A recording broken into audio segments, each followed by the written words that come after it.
My name is Alexander Novitsky from Softprom. I'm responsible for the business development in company Softprom, especially for Flare. Uh, Today, cybercrimes operate as a highly organized ecosystem hidden in the dark web. To explore how it works and how to detect these threats faster, I'm pleased to introduce Oleg Lipko, Head of Technical Department of Flare. So, Oleg, over to you. Hello, nice to meet everyone. I hope that you're having a great day. If you have any questions, do not hesitate to write or interrupt, and I trust Alexandra will highlight the question, and I will be able to answer to them. At the end of the presentation, I hope we'll have some time to answer your questions also. So what I propose to you today is to having a look at what is what are the main trends in the cybercrime community, how they basically hack communities today, and then explore what I believe is one of the most important parts of the cybercriminal underground, which is the Russian-speaking cybercriminal underground. Doesn't mean that it's the only one that is important, but as we are going to see, it has some core and key features that make it very specific and very resilient to law enforcement actions. And it is basically an enabler for other cybercriminal communities around the world. And after that, we will finish with a part where we will be talking about like what Flare collects and how it can help you to protect against the threats that we are going to be mentioning today. Before we start, a very quick word about me. I'm passionate about Russian-speaking cybercrime, and like I have a social media, I have a blog. So if you're interested, you can have a look and read more about what I'm doing. So let's begin. Um, let's first focus on what we believe are today the most important trends in terms of cybercrime and how cybercriminals are actually hacking into companies. So today, like what we see, what are the main initial access vectors, initial infection vectors, according to statistics that we have both at Flare and like from observations of big companies like Microsoft and Google. We understand that the key trend, like the main way of getting a foothold inside a company is by using exploits. So this is like one of the ways of doing that. But our rising trend that is coming second is today the use of stolen credentials and like everything that is basically linked to identity material. So what is identity material? Identity material is passwords, session cookies, access token, refresh tokens, Google notification grants, API keys, basically anything that allows you to impersonate an identity or use a specific access that bypass authentication and multi-factor authentication, and that gives you a direct access to the company's infrastructure, to the company's security environment, and like basically any applications that you can have inside a company. So what is interesting is that this identity material is currently fed by several pipelines of various cybercriminal activities. Like the first one of them that we are going to be talking today a lot about today, it's the info stealers and initial access brokers campaigns. So I don't know if you have heard about info stealers, but basically info stealers is a type of malware that is going to, when it's infecting your machine, it's going to extract all the information that is contained inside your browser. So if you are not using a password manager and like if you're storing credentials in the browser, all the credentials, all the history files will be extracted from your browser and will be sent to the threat actors that has infected you. What is also interesting is that even if you don't store any credentials inside the browser, the interstitial malware will also extract cookies. And cookies will be basically it's even stronger than credentials in the sense that it allows you to log in into the related website, related service without even having to log in. So if you configure your browser to imitate, to impersonate the browser of the person that was infected, and of course, if the cookies are still valid, you can directly log in into an environment without having to use any credentials or password and bypassing 2FA and these kind of protections. Another interesting pipeline is breach recycling. So we have seen like a lot of breaches happening over the last months. It can be breaches that are the result of ransomware attacks. So people will simply parse ransomware files that are exposed on ransomware blogs like from victim companies and will extract all the information that can be used to log in. So emails, credentials, anything that can be found inside. Anything that can be also used for social engineering, but this is like another topic. All the breaches that contain PIs, all the breaches that contain credentials, well, all of this is going to be permanently used and reused to try to find a weak spot in people's defense. So it's extremely like useful to have what we call combo lists for threat actors, which is basically a list of usernames and passwords that they can use for brute forcing attacks and these kind of techniques to break in into the environment that they target. Another one, which is also very interesting, and we are going to be talking about it, it's social engineering, especially phishing. It can be phishing, it can be spear phishing.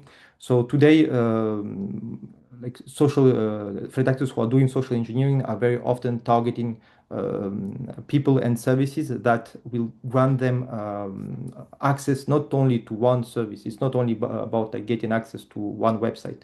It's about hacking into an entire environment. So we're going to talk about it. For example, the last year campaign of Scattered Spider. Well, they targeted basically Salesforce CRM and later on a Salesforce service provider. Uh, we are going to talk about it next slide. Another important vector also of identity material is misconfiguration and exposed secrets.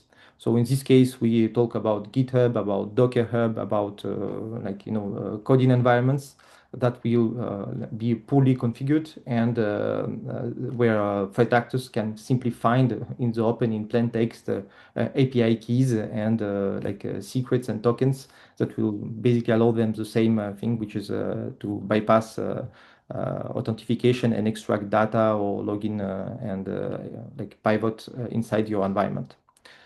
Um, so eventually, like another one that we have discovered also this year that is a very interesting one. It's what we call HR pipeline compromise. So it's basically everything that is linked to fake employees and insiders. Last year has seen like a very big trend that is became something that was talked a lot about in the cybersecurity community, which is the North Korean IT workers cyber threat. So we are going also to talk about them, but long story short, it's North Korean threat actors who are working for the North Korean state and who are going to be like impersonating people working as programmers in Western countries, and they will apply to different companies pretending to be Europeans or Americans. And once they have been hired, of course they're using they're using AI, they're using a lot of things to appear as a normal person. Of course, it's working mainly with remote positions. So once they have been hired, they will be spying into your company, extracting data, and or if you're lucky, just making money without providing a lot of useful service to you. And an interesting thing that we have also seen is that what they are doing more and more is that they are hiring real people in Europe and in North America without any particular coding capabilities, but who are capable to pretend to be uh, to be the employee who is applying to a position, and they will basically do all the technical work for this person, and this person will be just a proxy that they use to get inside the company. So all of that, what it gives us basically a malware light hands keyboard, sorry, access, which is basically what threat actors want to have, because it's much more easy and like technically less demanding to have a real access rather than hacking into something, exploiting very advanced vulnerabilities and creating very advanced malwares. So this is a trend that we have observed not only into like the cyber criminal community, but also in the advanced persistent threat, which is more state level threats. But the main auditory of this type of techniques, it's financial cybercrime. And the end result of all of this is basically data breaches, extortion, ransomware attacks, and all of this will once again produce material that will be recycled. And we are kind of coming back to the beginning of this cycle, which is breach recycling and identity recycling. And like if you have a supply chain attack, it's the best case for them. So it's not entirely a circle, but we need to understand that it's a machine that is kind of feeding itself permanently. So in order to illustrate that, I wanted to talk about a case that basically happened last year, and that is where a group, Scattered Spider, was involved. So Scattered Spider is a group that is composed of mainly Western teenagers, so people living in France, in Western Europe, in England, in North America, usually young, between 15, 18, and 30 years old, but who are kind of very talented and especially very good at social engineering and social pressure campaigns, as we are going to see it. So what they have done last year is that they have implemented all the strategies that I mentioned just previously, which is they have conducted, for example, two different attacks. One of them was targeting Salesforce CRM customers, so companies that were simply using Salesforce CRM. And why they were targeting precisely Salesforce CRM users is because once inside, they could access a tremendous amount of data, because inside CRM you have support tickets, you have secrets, you have authentication tokens, you have a lot of information, you have financial data. So for them, targeting Salesforce CRM was like a very clever move. And how they do that? They used a spear phishing and social engineering campaign that where they were basically impersonating IT, and they were calling employees that they were targeting precisely because they knew that those employees had an access to Salesforce CRM. And by pretending to be an IT worker, they asked those employees to install malicious applications that gave them an entire access to Salesforce CRM. So it was a very clever move that allowed them to extract authentication, authorization, and session tokens from those employees to get an access directly into Salesforce CRM. And once inside, basically, it was extracting data and then conducting a monetization campaign with extortion and sale of stolen data. Another example that is even more interesting, like the first attack was conducted between January and February, and the second set of attacks was conducted in August 2025. So in this case, the same entity, the same group, they have targeted a company that is called SalesLoft, and that created an application for AI application for Salesforce CRM. So what they have done is that they have managed to get an access to the company's GitHub, and from this access that we still don't know how exactly they got this access, but probably it's from investigators or from like a misconfigured GitHub account. They have managed to basically pivot, obtain authentication tokens, and get inside the company's environment itself. And from there, they were able to get access to all of the companies who were using this application on Salesforce CRM. So that was a huge supply chain attack, basically that allowed them to extract tragically big amount of information and data.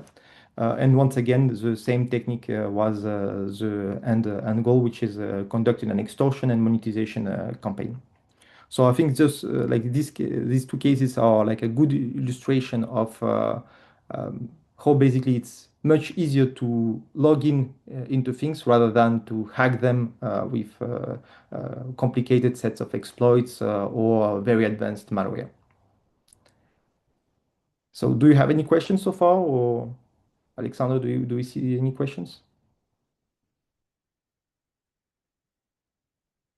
No, well, I guess not.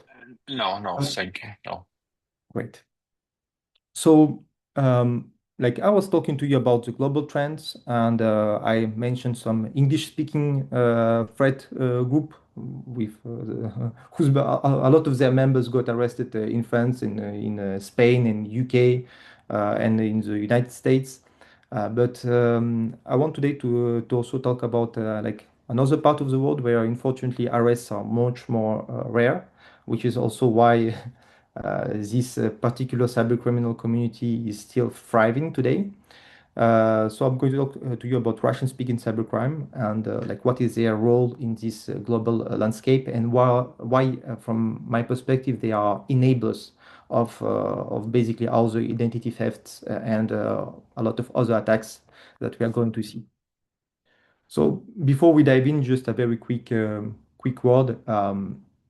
Why I'm talking about Russian-speaking cybercrime and not about Russian hackers, as a lot of media and journalists do. It's because like Russian speakers are not necessarily Russians. You have like of course all of the former USSR that were like part of the population is still speaking this language, and you have also a huge amount of people who have left the former USSR after its disappearance, like in countries such as United States, such as Israel, such as China, and like an illustration of that is that, for example, one of the most prominent ransomware, which is Logbit. At least it was the case. It's not the case anymore because after several law enforcement operations and de-anonymization of the Logbit administrator, Mr. Dmitry Horoshev. So this group is not as powerful as it was previously. But what is interesting is that one of its key programmers, one of its key coders, was arrested in Israel. So he's a Russian speaker. He was active on various forums and underground Telegram channels and this kind of ecosystem in the Russian-speaking side of the underground. But he was not living, like obviously not in Russia. He was in Israel, and one of the reasons why he was also arrested was precisely that he was not in Russia, and we are going to talk about it in next slides. So, just for you to understand a quick retrospective, why like the post-Soviet space became such like a breeding ground for cybercrime, basically. Well, several reasons explain that. We could do an entire presentation just about it, but in very like simplistic point of view. What explains it is that several factors added up in the late 90s, which is a huge economic downfall, added with a huge amount of new freedoms, of new possibilities, both legal and also technical, with access to internet, with access to new technologies. And imagine you add to that a lot of people who are technically very capable, curious, without any real professional perspective in their environment in the post-Soviet Union. So uh, some of them understood that one of the opportunities is cybercrime. At that time in the 90s, the most financially profitable cybercriminal activity was carding. So at this time, coding forums, coding communities were like the spear of cybercrime. And of course, another factor was that the legal system was not really adapted because we know that, in any society with any social evolutions, any technological evolutions, the legal system is always behind, so it has to catch up. Eventually it did, but not in the beginning. So this also like gave a sense of impunity and facility of making a lot of money with the illusion that nothing bad will happen. Um, it's not as simple as that, but it's basically giving you the idea of why this cyber criminal community has emerged. The real question is why today this cyber criminal community continues to exist and thrive. And from my perspective, several reasons also explain that. Once again, we could do an hour of presentation just about that, but in a quick explanation, um, what has changed a lot is that now Russia is in a frontal opposition with the West after its invasion of Ukraine, like the second invasion in 2022. And it has a particularity of using its cybercriminal community as a tool to basically conduct malicious operations and create problems for the West. So it's not even something that they are doing it's not that they're controlling the entire cybercriminal ecosystem. They're controlling parts of it, but they are very conscious of the fact that they could do more to stop cybercriminals that are active in Russian Federation, in Belarus, for example. But they are not doing it because they see it as a tool of pressure against the West because they are in a direct confrontation with Ukraine, with European Union, and with North America, basically. So what does it imply? It implies that, for example, people who have been de-anonymized and sanctioned by the United States are not arrested in Russia or Belarus. And one of the reasons why even the Western police forces and countries have to sanction these people is because they know that they don't have any other leverage, any other way to have an impact on those individuals. So, in fact, sanctions are an illustration of this lack of cooperation rather than a normal tool. Because, for example, when police unit identifies, for example, American police unit identifies a cyber criminal from Scattered Spider that is living in France. Here things are pretty straightforward.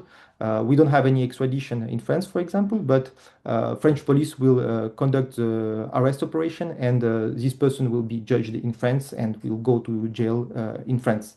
So there will be consequences. The US don't need to sanction this person to see any action against this person. In Russia, this is not the case. So this is precisely why you have a huge list of, like if you go to the OFAC American website, you have a huge list of Russian individuals in the cybercrime community who are under sanctions, and they are perfectly free and perfectly fine in Russia. which it doesn't mean that there is no any cost for them. I think that once you have been de-anonymized and sanctioned, you are basically like you are also identified by law enforcement in Russia or Belarus, and you can be used at any moment as a tool or as a leverage with the West. So if at some point you need to be arrested to make the West happy because negotiations or whatever, it will happen. So I would not tell that there is no price for these people. It's just that there is an illusion of impunity. But I think that sanctions are efficient and it makes basically those people stay in Russia. They cannot leave this country anymore because they know that if they leave it, they'll be arrested by Interpol abroad. So long story short, there is a partial instrumentalization of the cybercriminal community against the West. What we see, what is interesting, for example, like in countries like Ukraine, we see a lot more of cooperation. So now, I think basically 10 years ago, Ukraine was also a safe haven for cybercriminals. But this is basically over.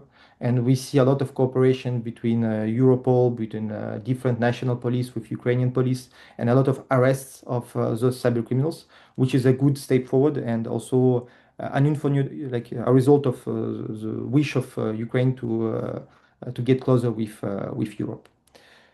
So also, like another point, for a lot of people in Western countries, in like post-Soviet space, cybercrime remains a very financially attractive activity. So they have the illusion that there are no any real punishment, and they can make a lot of money out of it. Reality is more complicated than that because once you make a lot of money, you need to launder it, even in Russia, and like it has its own price and complications. So just for you to have a overlook, a very broad overlook of what the main types of cybercriminal activities are today, up to this day. So on forums, on Telegram, Russian-speaking Telegram, um, like activities such as carding, which is one of the oldest cybercriminal activity, are still like very much alive. Not to the extent as it was in the 90s and beginning of 2000, but still like the carding community is active. You have entire forums and Telegram channels that are focused exclusively on carding, and they are targeting mainly Western companies and Western banks. And one of the reasons also why a lot of these people are kind of able to act is that the most clever of them avoid attacking companies and countries in which they are living. So if you are living in Russia or Belarus, the main rule is to avoid attacking those countries because if you are not creating any damage to the country where you are living, you don't have any you have like really less chances of attracting local law enforcement attention. And if Western police is not happy about your activity, it's not your problem. Another activity that I think is very important is everything that is related to malware and malware as a service or ransomware as a service. We are going to see it, but Russian speakers are the main creator of the most popular malware as a service, which are like InfoStylus malware. We are going to see some of them. Same for ransomware. The main ransomware groups and the main ransomware as a service groups are Russian speakers. Also, another very important part is basically everything that is linked to spam and phishing enablement, hacktivism, and initial access and exploits. So we are going to see all of those and see how exactly it's taking form in those communities. Uh, like this is a very quick slide, as I mentioned previously. Like this is some of the oldest and most ancient Russian-speaking cybercriminal forums. So, like as you see, the oldest, like some of the oldest of them were created in 1997, and forums such as Anti-Chat, which was created in 2002, existed up until last year. And it ceased to exist only because its founder died. An interesting example here is the forum Mazafaka, which was created in 2001, but then disappeared. It had a lot of versions. And one of the versions that was the most active existed in 2016, 2020. And the interesting story is that we know now that it was basically controlled by two persons from the FSB. So this is just like an example of how intertwined the law enforcement in former USSR and the cyber criminal community can be. So like it could deserve an entire presentation. I could talk about that, but we basically learned that two persons from FSB were in charge of this forum because they eventually sold some secret information about the attacks against Hillary Clinton emails to the Americans. And because they sold this information, they were declared as traitors in Russia, and now they are like both in prison. At least one of them is still in prison. The other one was released recently. So, from my perspective, um, today, some of the most prominent Russian-speaking forums are communities such as XSS, Exploit, which are which have a very long history. But the interesting part is that Exploit was created by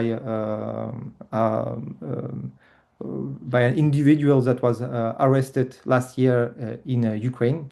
And later on, he became the owner of XSS Forum. So today, we don't know who is the new administrator of XSS, but once again, it highlights that a cooperation between West and Ukraine is at a new level, and that real actions against cybercriminals are being taken there. So those two communities are very, very famous because it's basically the place to be for high-level cybercrime, or at least the part of it that we can see that is publicly present. So you will find there, we will see exactly what we find there, but we will find there initial access, we will find there data leaks, malware as a service. So like really everything that is linked to high-level cybercrime.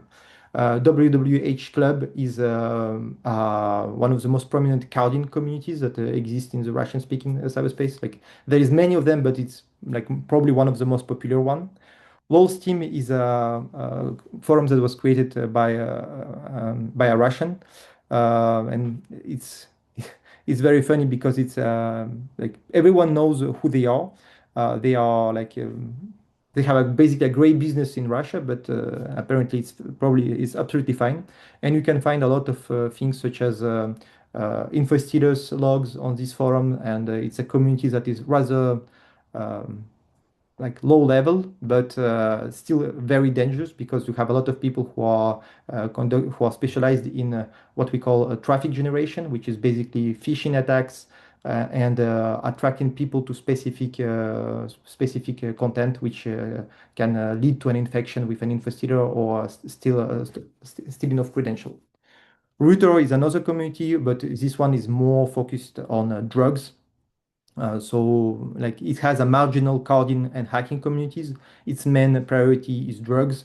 So it will be mostly more interesting for law enforcement, not necessarily for private business. Ramp Forum, this is a very interesting case because it was taken down just last week by FBI. So the FBI managed to get access to the back end of the forum, and it was able to do a takedown of this forum. And it was one of the key communities, one of the most like important communities for ransomware as a service, because it was like almost the only community where threat actors were allowed to officially advertise ransomware as a service. So you had an entire list of different ransomware groups who were advertising their affiliate programs and basically attracting people who will be doing the hacking and selling the initial access and then deploying ransomware. So now that this forum is closed, there is another community that is emerging that is called Rehab, and that is trying to attract these people. And we see already that some of the ransomware as a service groups have created an account there and have started to advertise there. So this is also like a main trend from all of these communities is that um, they are being some of them are being disrupted, but nature hates the void, and as long as the main reason, the core problem, which is that people are not getting really arrested and punished, or at least they have an illusion that they are not getting punished, as long as this mindset remains, we will see a constant reemergence of these sources. But we can tell absolutely the same about the English-speaking community, where we have breach forums, or that with its predecessor that was the Red forums, and you have up to this date maybe like five versions of breach forums that existed, because some of them are getting closed, some communities implode, you have internal strife. So yeah, it's really very interesting to follow. But the main idea is that something up will appear and cyber criminals will find a way. Another community which is dark money. Dark money is really like a community focusing on financial fraud. So it's everything linked to fake bank accounts or real bank accounts to conduct money laundering and these kind of things. Same for Duplicate. And last one, Probiv. Probiv is basically a forum where you will find a huge amount of lookup services and a huge amount of data leaks with personal data. So now that this is told, I spoke a lot about forums, but Telegram is a huge source of problems also. Even after the arrest of one of its founders, the Russian citizen Pavel Durov in France, I think it was last year or 2 years ago, don't remember. Even after that, like we have seen that Telegram has started to ban more frequently cybercrime and crime-related channels, but still, like even to this date. From our perspective, what we see at Flare, what the data that we collect, Telegram remains one of the key place for the cyber criminal community. Not necessarily because it's like secret or encrypted. It's not really the case, and I think it's not really the features that attracts cyber criminals. They perfectly understand that they need to do some other things to stay anonymous on Telegram. It's not about the features that this messenger offers, but it's more about the possibility to create to like that is offered by the API, by the possibility to create bots on Telegram, and as we're going to see, to automate some work, and even automate some sale processes of whatever service that you may be offering. So without further ado, let's have a closer look at like what is exactly the type of threats that we can see. So I'm going to show you some real examples. But before doing so, I'm just going to talk to you about some broad numbers, just to give you an idea of what are the magnitude of what we are talking about. So just some statistics from like over 1 year of data from last September, from the two like main forums. So we are not even talking about all of them, just two Russian-speaking communities, which are exploiting XSS. So just in the like commercial sections of these forums, this is the number of advertisement of different services, so to sell or to buy. So in the spam section, which is basically everything linked that to mailing, to databases, to dumps of email addresses, you had over 2,000 commercial threats. In terms of accesses, so it's basically people who are going to sell you initial access to a compromised corporate environment. We have seen like 2,167 commercial advertisement. Traffic, so it's basically what I've been talking about, which is lead generation for cybercrime. So same, around 2,000 topics. Amount of databases to sell, like around 1,800. Software, we are going to see that what it is, but it's basically malware as a service. So more than 1,500 threads. Coding is still very much alive, as you can see, and like other services, which is basically support services like VPNs, like everything that is allowing cybercriminals to conduct cybercrime and to deploy their infrastructure. So this is like broad numbers, but now let's have a look at real examples. So I've been talking about malware as a service, about infostealers. I think you all have heard about infostealers such as Raccoon, Redline, Meta, Luma, Radamantis, Vidar, Stealthy. So all of these things you can find them. You can basically purchase them on those communities, and this is interesting because um, like all of the infostealers that I mentioned were created by Russian speakers. So like this is a community where they advertise it, but it's also the community where basically they find people to create these kind of things. One of the most famous infostealers in like 2020, 2022 was Raccoon. Like it basically disappeared with the invasion of Ukraine by Russia in 2022 because the majority of the team that was behind it was living in Ukraine, and especially the people who were in charge of the development of this malware as a service. And the funny story is that one of their developers was arrested in Netherlands, like basically a few weeks after the beginning of the war, because he fled there with his girlfriend, and probably when he crossed the border, it alerted Europol that then was able to follow him and to arrest him in Netherlands. So this is also one of the reasons why Western police is not always sanctioning and de people publicly. It's because they understand that there is a chance that some threat actors will be naive and visit a Western country for vacation.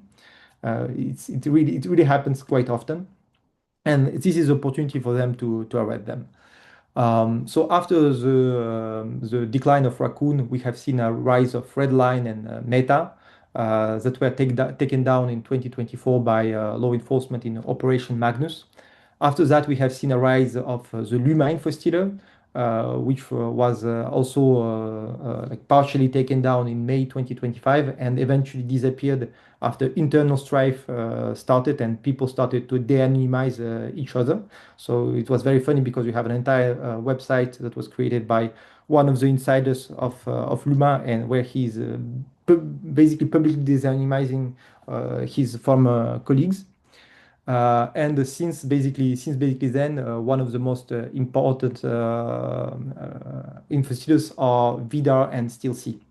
So all of these things you can basically find them there. And as we're going to see, we are collecting infostealer logs from these stealers. Another example is the sale of exploits and 0 days or 1 days. So you can see here you have some people claiming to find to sell different type of exploits. You can basically find anything you want. It's always hard to believe to understand like how real the things that are claimed. So it's always must be taken with some caution. But the fact that it's been permanently sold and that some people have a huge deposits or in bitcoins in the forums are also a way of guaranteeing that people who purchase from them are actually going to be purchasing something real. Another example that is also like very prominent in the Russian speaking side, it's everything that links to ransomware as a service, as I mentioned. So just to give you an idea, just since the beginning of this year of 2026, so only 1 month in, we have already 830 publicly claimed attacks by groups such as Kilin, Akira, Clop, Zero APT, and like we think that all of them are linked to Russian speakers. Like we have some doubts maybe for Zero APT and Devman, which is like uncertain, but all the others, like we know that like from this top of the most active in the last 3 months, we know that they are like basically controlled by Russian speakers, and they hire in these forums, they advertise in these forums, and even if they are not Russian speakers, you have a lot of English-speaking groups and English-speaking threat actors who are also present in the Russian-speaking community because they know that it's a place where they can find quality of service and people who will be able to accomplish the work for them. Another example is data leaks. So we are going to talk about that. This is just like a simple example of all of the data leaks that you can find on a forum that is called Leakbase. So we talk a lot about breach forums, but if you want, Leakbase is a Russian-speaking version of breach forums. I was talking also about initial access brokerage. So how does it look like? Usually it's unannounced on such a forum where someone will be telling you that if he's selling an access. He will explain what is the type of the access, what is the industry of the impacted company, what is revenue, what is geolocation, and the price that he's going to sell it for. And what is very interesting is that usually just with those information, you can go to a website, marketing website that is called ZoomInfo. And just by looking for a company in Taiwan with 65 million of revenue in a manufacturing sector, there is like a very high chance that you will find the name of this company and you will understand that who is basically in danger of being like ransomed next. This is another example that I was talking about, which is traffic brokerage. So those screenshots are from the low Steam forum. And in this case, it will be basically people who are hiring like low-level threat actors in teams where they will be either deploying info stealers or conducting like creating content online to attract people to malicious content. So one of the examples of this traffic activity is, for example, posting like purchasing a very popular account on X, Twitter, or YouTube, and starting to advertising for fake cryptocurrency platform or these kind of things. On YouTube for InfoStilo campaigns, it's going to be very often advertising for cheats in video games or for cracked software such as Photoshop and these kind of things. So people will click on the link to download what they believe is to be like a cracked software. Maybe like even they will get the cracked software, but inside it you will also have an InfoStilo that will download all of the information as I previously explained. So low Steam is really the place to go for this type of activity and to hire this type of people. Another one that is also very important is hacktivism. This one is mostly present on Telegram. It's not present really on forums. There was a forum that existed in 2023 that was focused on hacktivism, but it disappeared. Uh, Sorry. And like yeah, so the main groups today are remaining like no name who is like really infamous for its DDoS attacks and these kind of things. And we are going to see how Flare can help you to defend against them. So this is like the part where we are going to have a broader look at what like how all the threats that I mentioned, how we can defend against them thanks to Flare. And just for you to understand, like we have a huge in order to allow you to understand what is going inside the cybercriminal community, we are gathering information from a huge amount of forums, of ransomware blogs, of different groups from Telegram, from Signal. We are gathering leaked credentials, and this is just like some of the numbers for the last 6 months. So basically, we have gathered only in the last 6 months 23 million InfoStealers logs. We have gathered like over 50 million posts from different forums. So it's just like an idea for you of the amount of things that we are collecting, and now we are going to see how it exactly looking like in practice. So this is like a very interesting statistics because what you are seeing right now is the amount of like on the right side is the amount of InfoStealer logs collected monthly in the last year. And the amount of enterprise identities that we have found in some of those logs. So it doesn't mean that if inside the CR logs you don't have an enterprise identity, which is basically like Okta, Entra ID, this kind of stuff. If you don't have that, it doesn't mean that the info CR log is not important, is that it's not dangerous for your company.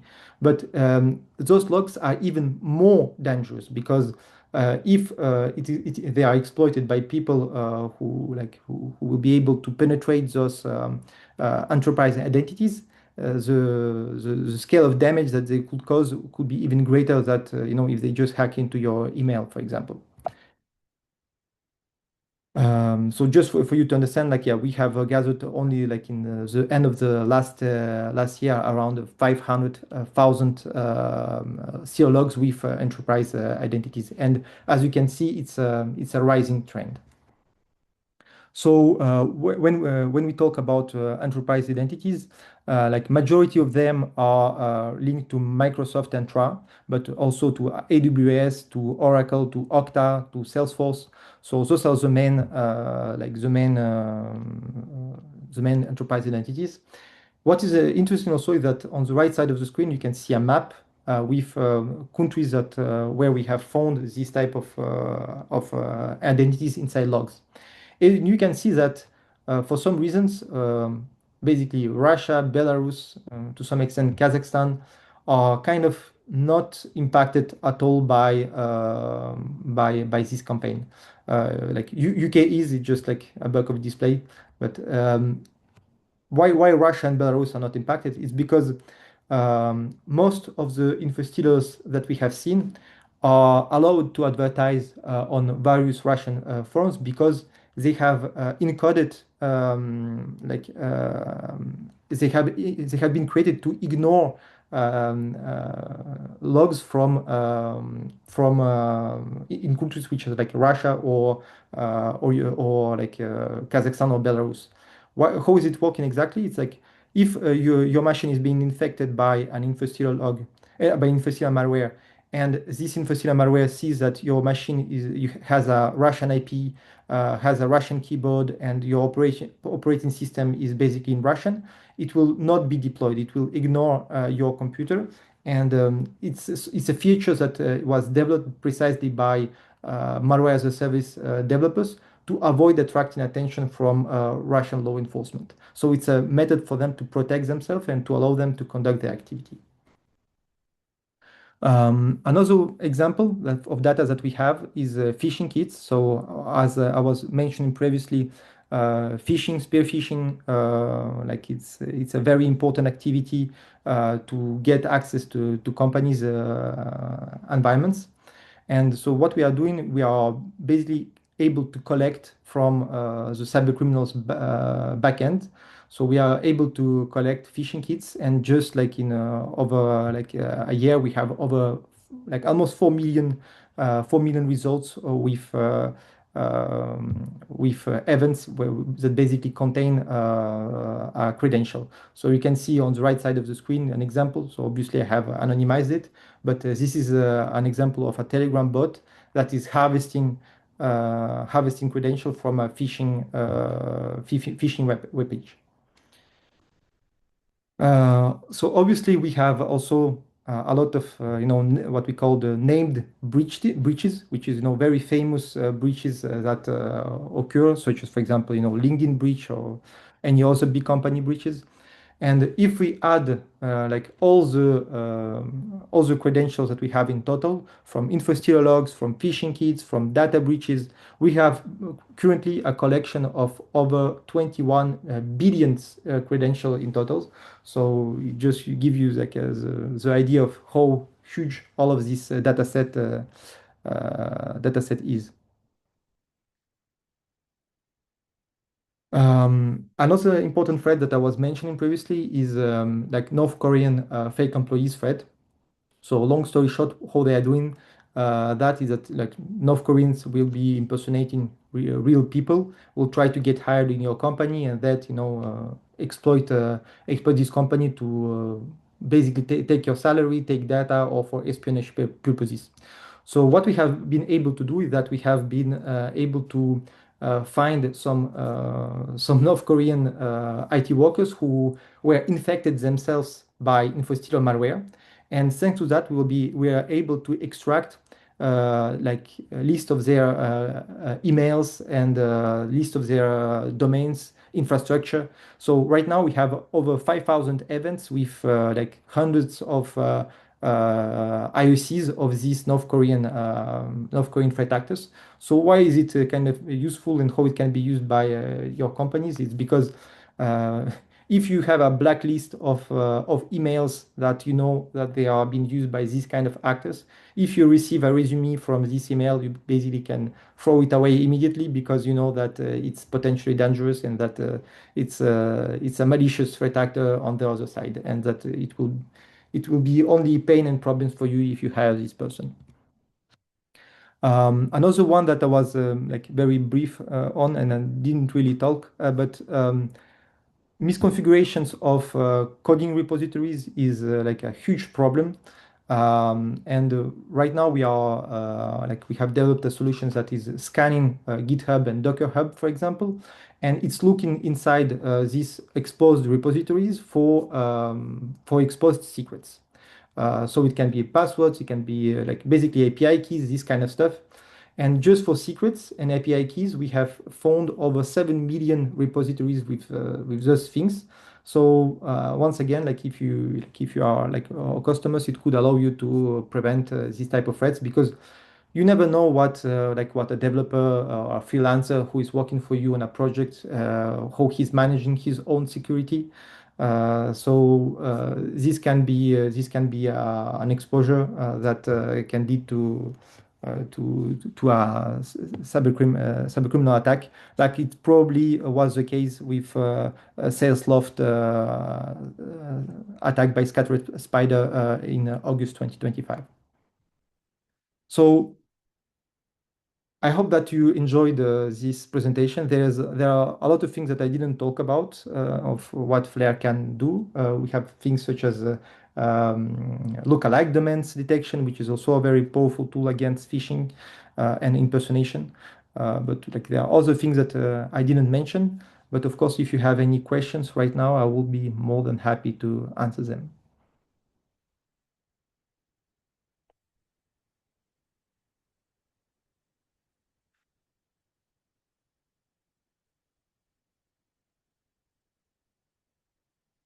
Alec, I don't see any questions in the chat,